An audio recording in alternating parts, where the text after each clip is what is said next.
Hi my friends, it's Carrie. Welcome back to my channel. Today I want to showcase two cards using some distress inks and creating a distress inked background and doing like an ombre effect. The stamp set I'm going to be using is this one from Concord and Ninth. It's called Kind Hearted, and this is going to be probably wind up in my crafty favorites, I'm sure, in the next video that I do of that. It's a really great stamp set and I really enjoy it. I'm going to be using four colors actually in all, but two on each card of distress inks. I've got Worn Lipstick and Picked Raspberry, and then I also have Blueprint Sketch and Twisted Citron. I'm going to be working on some Tim Holtz watercolor cardstock. I love doing my ink blending on this cardstock, and I have super sped this up because overall both cards took me about 30 minutes to do this ink blending on. And I did not want to upload a 30-minute video, or probably it would wound up being longer than that. But so with the power of editing, I have super sped this up and I have cut down some of it so it wouldn't be super long. So I am starting out with the Blueprint Sketch here. I'm going to be working on the blue to green card. And I'm just working this in. I started out kind of light-handed because we're going to eventually kind of stamp a little bit of a with some hearts and a little dot back pattern on the background, and it's going to give it a really cool bubbly, I guess, effect. That's what I figure that it looks like to me. It's like a bubbly effect. So I have really put down a light hand of the blue, and then I'm going to go in with my Twisted Citron here, and these two colors kind of blend not that great together, but you know, if you kind of work them both into each other, it doesn't obviously look all that bad. And with distress inks, they just have that property where they do blend pretty well on their own anyway. But later on, I am going to be spritzing this with water to give it that much more of a distressed look, and that will help with the blending as well. So I wanted the top color that I'm doing, which in this case right now is this Twisted Citron, and I wanted it to kind of fade up into, I didn't want to go all the way up to the very top of the cardstock. I wanted it to fade off. So that's what I'm doing with both of these cards today. So I have got the main brunt, I guess if you will, or the main layers of my colored cardstock here inked up. And I'm going to take this, they've got a heart and a little like dot stamp in this stamp set, and I'm going to be using that to stamp a little bit of a pattern and doing it in that same ombre effect. So I'm starting off with the heart here, and then I'm going to move on to the little dot. And then you will see me go back later on to this card because I forgot to stamp my little heart pattern, the hearts, into the Twisted Citron too. I will go back and do that and fix that. But for now, I have gone ahead and finished up that portion. And I'm going to go back in with my ink blending tool and add some more ink just to really blend all of the stamping and all of the ink blending together. And then whenever I add my water, it will really look like a really cohesive background, if you will, and really blend into each other really well. And I do love playing with distress inks for the simple fact that you can use them with water. They've got that really fun property that they react with water and give this distressed look. This is probably one of the only things that I do with distress inks with is this kind of background like this. And it's really fun. So it's actually addicting too. So I'm going to move on to my next piece here. I'm going to do the darker pink to lighter pink. So I'm going to start off with the Picked Raspberry here. And I tell you, I wish I could ink blend this fast. I really do, because like I said in the beginning of the video, it took me about 30 or so minutes, about 35 minutes to do both of these together. And you do get a workout. I mean, I've got back problems, and so anyway, so I can really feel it in my back, and I obviously feel it in my hands whenever I do this, but I don't care. You know, it's really fun. And it's, you know, just such a distress reliever, or stress reliever, not distress reliever. I'm working with distress inks. I guess I got that on the brain, but a stress reliever for me to do this. And even though I'm getting a body workout when I do it. So, but the end result is totally worth it.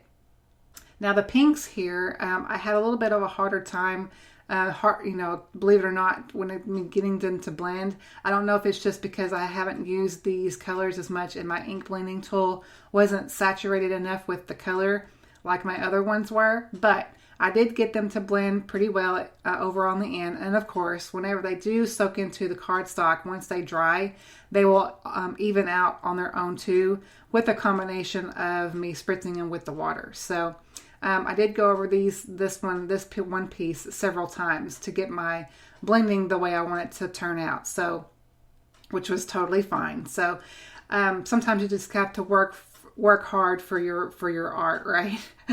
So anyway, so I'm going to go ahead and do the stamping portion of the pink one here, and I'm going to do the picked raspberry and then move up obviously to the worn lipstick and get that done. And that's when I realized, oh, I forgot to do the green portion of my other one. So that's why I went back later on to do the other one. So I'm getting these all finished up here and getting these stamped. And I just love, like I said in the beginning, how it really does look like kind of special whenever I spritz them with the water. It makes them look like a bubbly effect. I really do love this overall look of this whole background. It's one that I've obviously created 2 cards here today in this video, but I created another one off camera, and it's just something that I'm really into right now. So I think I'm going to plan on doing some more and just different color schemes. So you can see how well that really does blend together, and that's why I'm going to go back here and do my green and get that fixed up. And you could do this with any really color combination. You can actually use more than just 2 colors if you wanted to. You could do obviously three colors to do an ombre effect, and like do a tone on tone with the same color family if you wanted to. The possibilities are endless, and you could create so many different looks with this technique here. So off camera, I used this rectangle die from Right at Home to cut down my backgrounds to give them a finished edge. And then I've got this kind die cut word here. This actually works with a frame too. That's why you see me cut the word out. If you have this frame from Concord & Night that works well, it's intended to work with that frame, and it will be, once you die cut the frame with this kind die cut, it creates a one full piece, which is really cool. But I didn't want the frame. I may get it later on, but I really wanted this die cut, this kind word die cut first. And I knew that it would obviously pair well, as is intended, with this die cut or this stamp set that I'm using today. So I cut this out with some silver sparkle cardstock from MFT, and I also wanted to create a shadow behind that just to make it pop that much more. So I die cut 2 from black cardstock as well. And did not take me no time at all to do all 4 of these die cuts at all. And it didn't take me that much longer to adhere these either. I do have Stick It adhesive, which is that really thin adhesive that you can place on your cardstock and then die cut your words out. But honestly, I forget I have that, and really it doesn't take, to me anyway, it doesn't take that much longer to add your glue like this to your die cuts.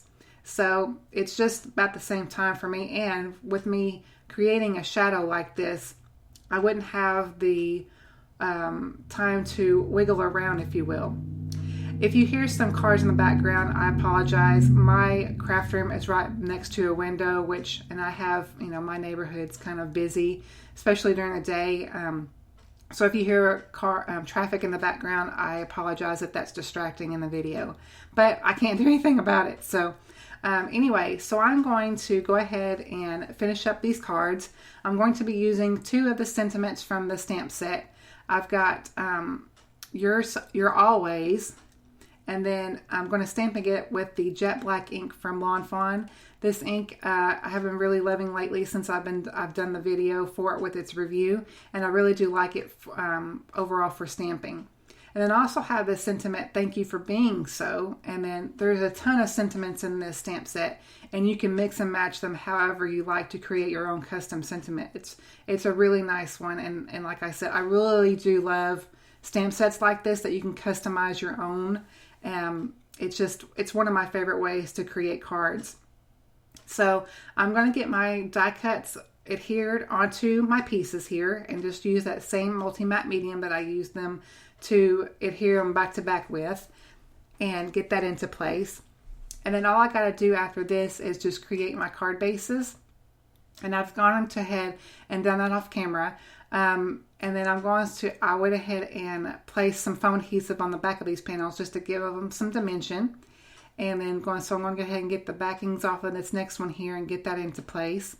And then my card bases, I created them from Simon Says Stamp Fog cardstock. I love this cardstock because it's a great alternative to white. It's a great neutral cardstock. Obviously, Simon Says Stamp has great quality cardstocks, so it's a really great weight too. So I'm going to go ahead and finish off the insides of these cards as well. So I've got 2 more sentiments from the from the same stamp set. I get tongue-tied sometimes, I guess. So this one says, "Thanks for all you have done." And then the next one is going to say, I believe it says, "You're the best of the best." And I really do think it ties them really well with the sentiments on the front. And then to finish them off, I'm going to take my heart and then the little dot that I used before in the background and then just add them on the inside to finish them off with the same distress inks. Now, distress inks usually are not great for, or intended for actual stamping. But since I did use them on the front of the card, it didn't hurt anything, obviously, just to stamp them on the inside of the card too. So if you're new to stamping and you don't have any distress inks or you don't have very little, just know that usually distress inks are not really meant for your everyday stamping. But for something like this, since you're stamping such a small image, you can get away with it, and it adds to the overall look of your cards. So, like I said, you could do multiple color combinations. You could do 3 different colors. Either way, you can make a whole bunch of this and give it as a set if you like. So that completes our cards for today, guys. Thank you guys so much for watching my channel. Please subscribe if you haven't already, and I will catch you on my next one.